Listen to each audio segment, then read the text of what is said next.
Pour gagner une guerre, la sagesse militaire dicte qu'il faut détruire les forteresses de l'ennemi une par une.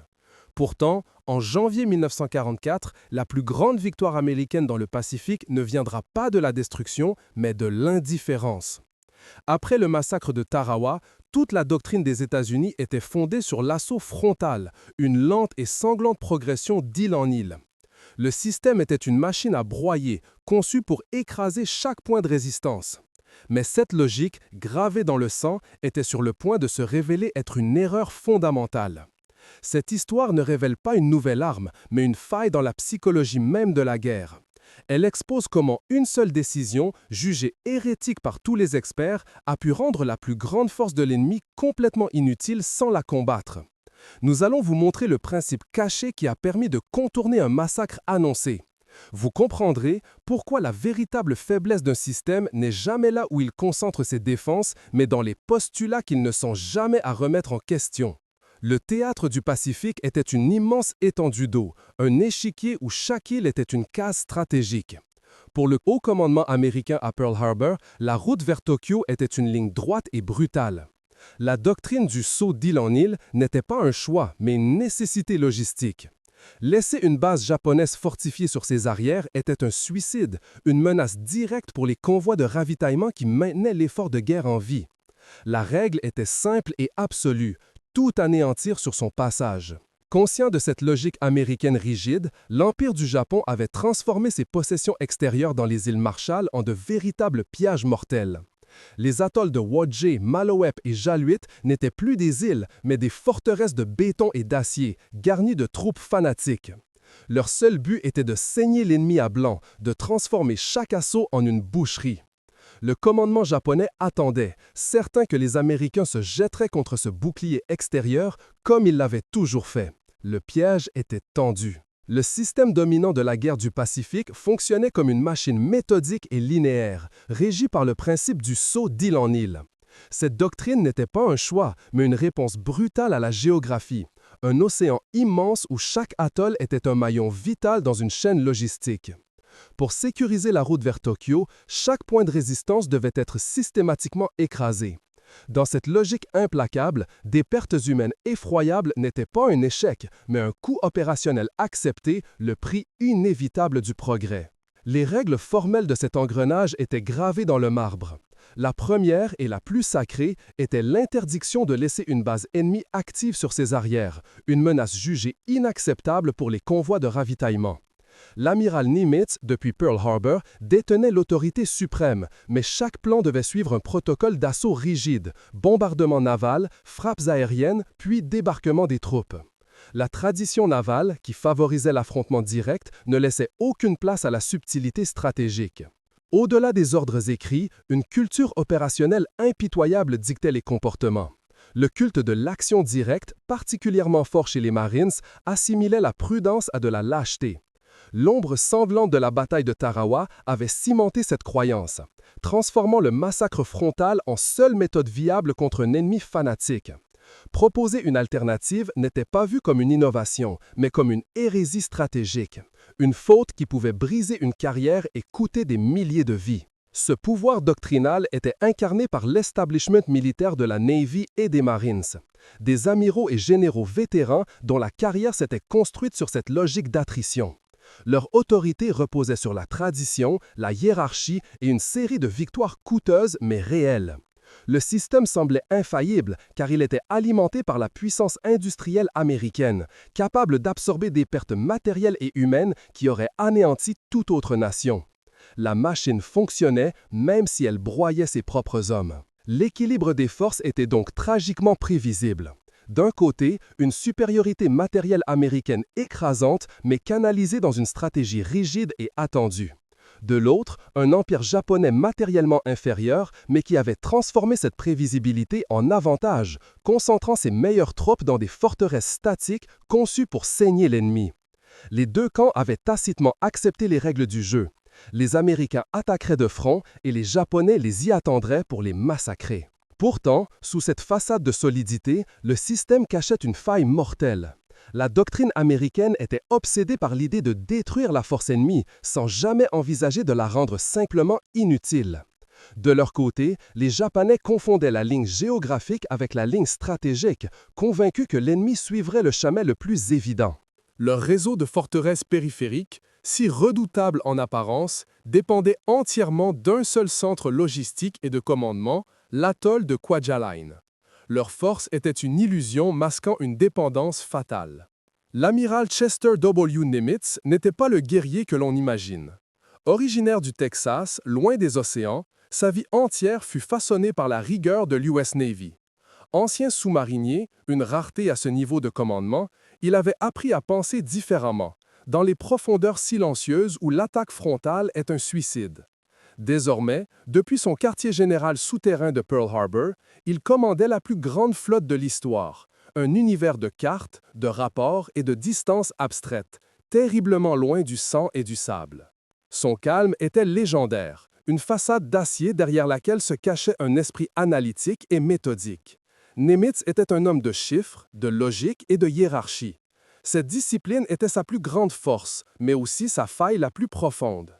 Il était un pur produit du système, un gardien de la doctrine navale qui avait guidé sa carrière.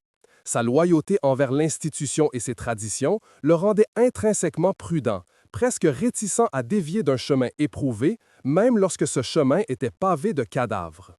Le massacre de Tarawa pesait sur sa conscience.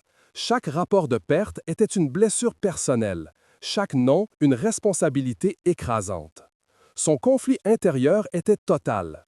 D'un côté, la logique implacable de la guerre d'attrition, une stratégie qui fonctionnait et faisait avancer la machine de guerre américaine pouce par pouce. De l'autre, le coût humain insoutenable, la certitude morale que répéter ce schéma était une forme de folie. Il était pris au piège entre le devoir stratégique et le fardeau humain. Dans la salle de planification, l'air était saturé de confiance et de doctrine. Ses subordonnés, des amiraux et des généraux aguerris, déroulaient le plan pour les îles Marshall, une attaque séquentielle contre les forteresses extérieures, Watché et Maloel en premier. C'était la procédure standard, la seule envisagée. Nimitz écoutait, son visage impassible, mais chaque mot renforçait son malaise. En posant une simple question sur la logistique ennemie, il se heurta à un mur de certitude. Au sommet du commandement, il n'avait jamais été aussi seul.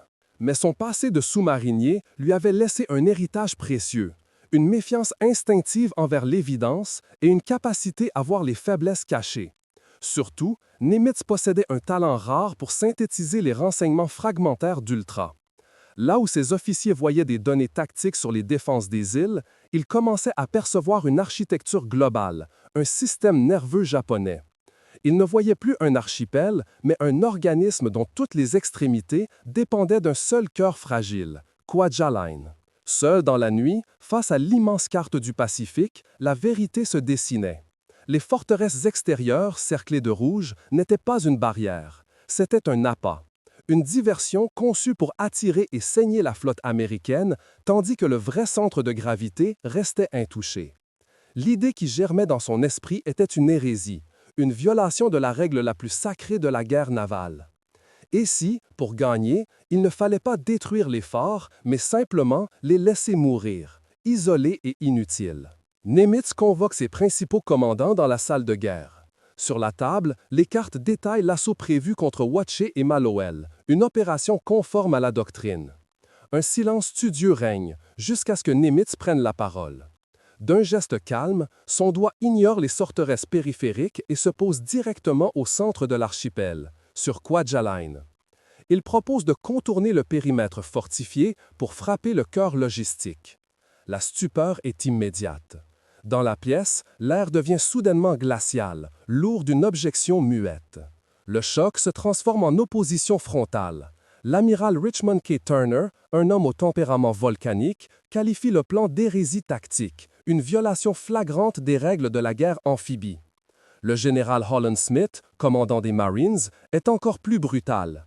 Il dénonce une mission suicide qui laisserait ses hommes exposés, avec des bases aériennes japonaises actives dans leur dos, prêtes à anéantir leur ligne de ravitaillement. En quelques minutes, un mur d'opposition unanime se dresse face à Nimitz. Le plan est jugé irréalisable.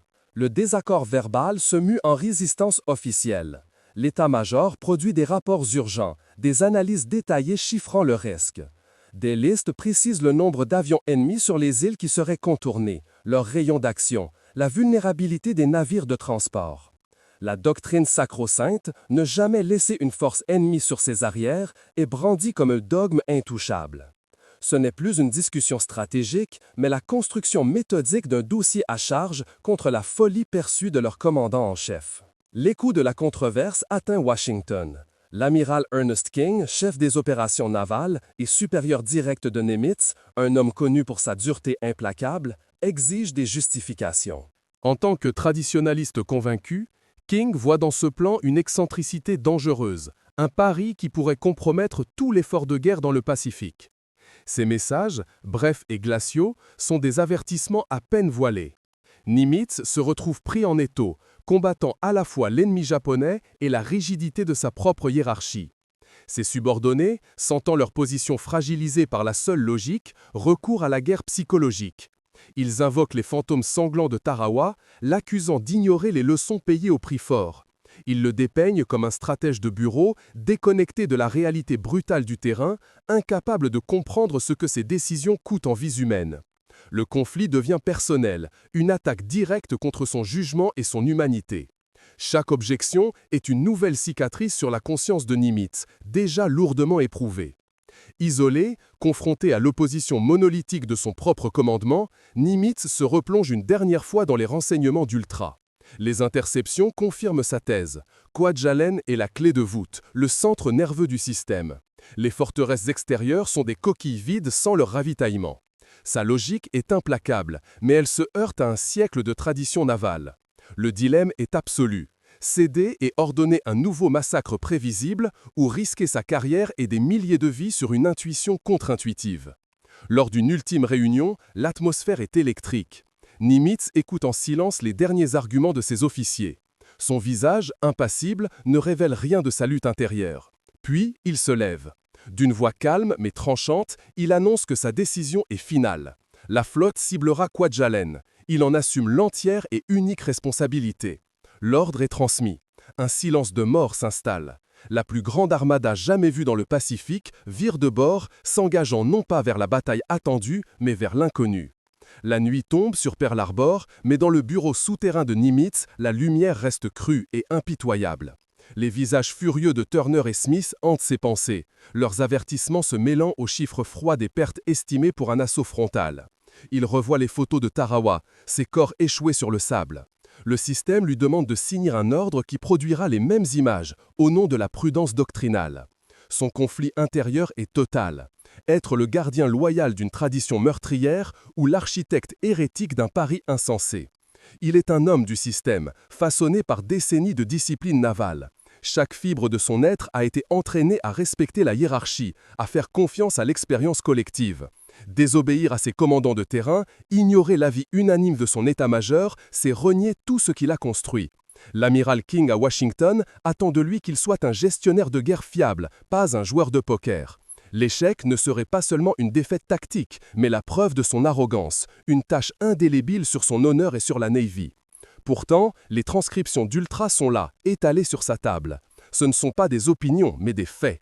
Elles révèlent une vérité invisible à l'œil nu. Le réseau de forteresses japonaises n'est pas une hydre à plusieurs têtes, mais une araignée suspendue à un seul fil. Ce fil est Kwajalein. Son passé de sous-marinier lui souffle de ne pas attaquer le blindage, mais le joint.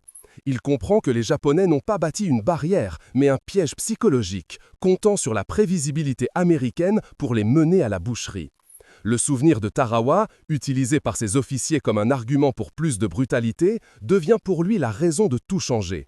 Pour eux, Tarawa enseigne qu'il faut frapper plus fort. Pour Nimitz, Tarawa crie qu'il faut frapper ailleurs.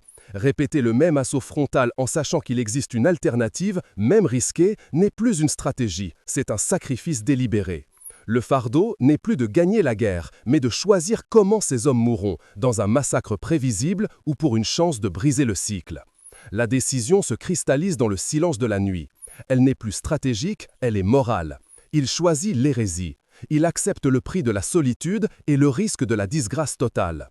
Mieux vaut être un paria qui a tenté de sauver des vies qu'un héros célébré pour avoir rempli des cimetières. Il se lève, le corps las mais l'esprit clair. Il rédige l'ordre final. Chaque mot est un pas de plus vers l'inconnu, un pont brûlé derrière lui. La flotte ne frappera pas les murs, elle visera le cœur.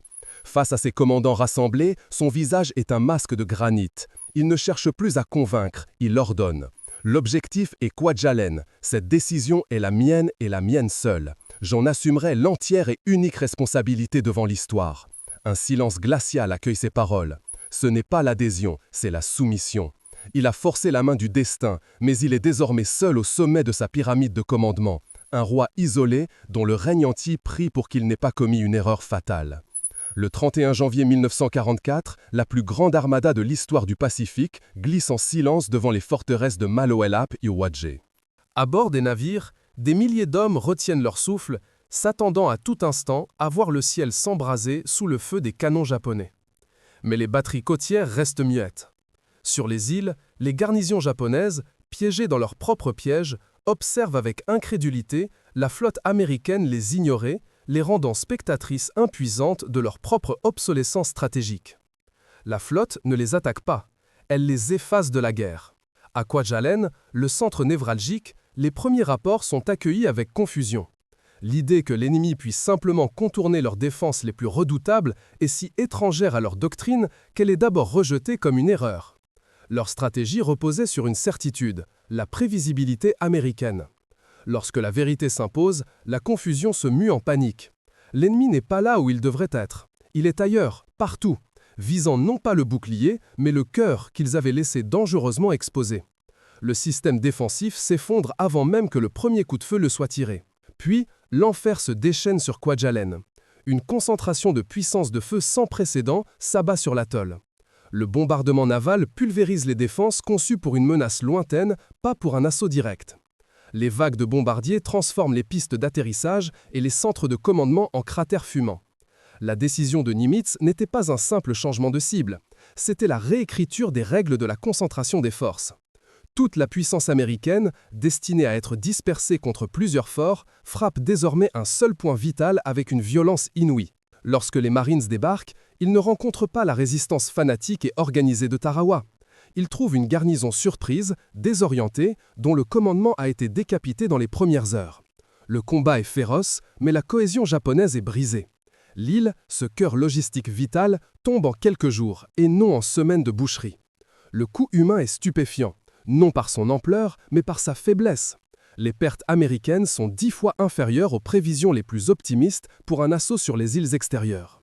Pendant ces heures critiques, à Pearl Harbor, Nimitz est un homme seul, enfermé dans son bureau souterrain. Il ne reçoit que des rapports fragmentaires, chaque silence radio une torture. Le poids de sa décision est absolu. Si son intuition est fausse, il aura envoyé des milliers d'hommes à la mort, piégés entre des bases ennemies. Il ne commande plus une flotte, mais l'attente elle-même. C'est le prix de l'hérésie, une solitude totale face à la possibilité d'un désastre dont il serait l'unique architecte. Le message arrive enfin, laconique et dévastateur de simplicité. Kwajalein est sécurisé. Dans la salle de guerre, le silence est assourdissant. Turner et Smith, les plus virulents opposants au plan, fixent la carte, leur certitude doctrinale anéantissent par ce simple message. La victoire n'est pas seulement tactique, elle est conceptuelle. Nimitz n'a pas seulement conquis une île, il a brisé la logique de la guerre d'attrition. Il a prouvé que la plus grande force d'un ennemi peut être vaincue, non pas en la détruisant, mais en la rendant inutile. Le dernier acte visuel de ce drame se joue sans un coup de feu. Des images de reconnaissance aérienne montrent les forteresses de Wadje, Malolep et Jalut intactes mais isolées. Leurs garnisons, fortes de 30 000 hommes, sont désormais des prisonniers sur leurs propres îles, coupés de tout ravitaillement, condamnés à une lente agonie par la faim et la maladie.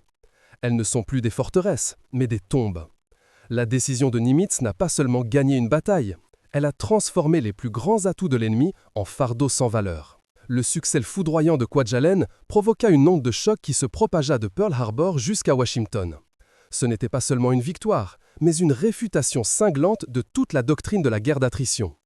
Les prédictions catastrophiques de Turner et Smith sont évaporées face à la réalité des chiffres. Une victoire rapide avec des pertes minimes. Le dogme qui interdisait de laisser une base ennemie sur ses arrières était brisé. La validation de Nimitz ne venait pas de ses supérieurs, mais des faits bruts et incontestables. L'hérésie de Nimitz devint la nouvelle orthodoxie. L'opération a donné naissance à la stratégie du saute-monton, leapfrogging, qui allait définir le reste de la guerre dans le Pacifique. Les États-Unis n'attaqueraient plus jamais de front toutes les forteresses.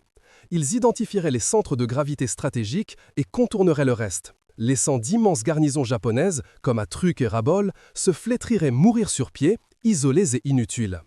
La décision de Nimitz n'a non seulement sauvé des dizaines de milliers de vies, mais a aussi considérablement accéléré la marche vers Tokyo. Avec ce nouveau savoir, l'ouverture de cette histoire doit être réinterprétée. La force de l'Empire du Japon ne résidait pas dans ses murs de béton et ses milliers de soldats fanatiques. Sa véritable force était psychologique.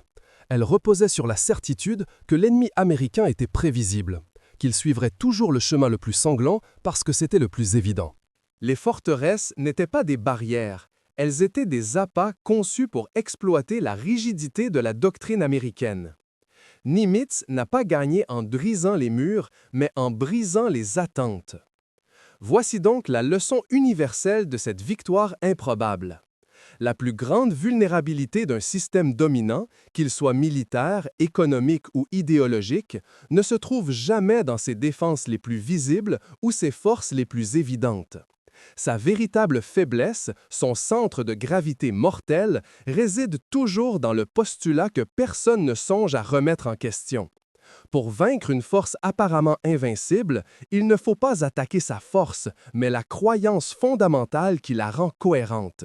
C'est là que se trouve la clé de l'effondrement.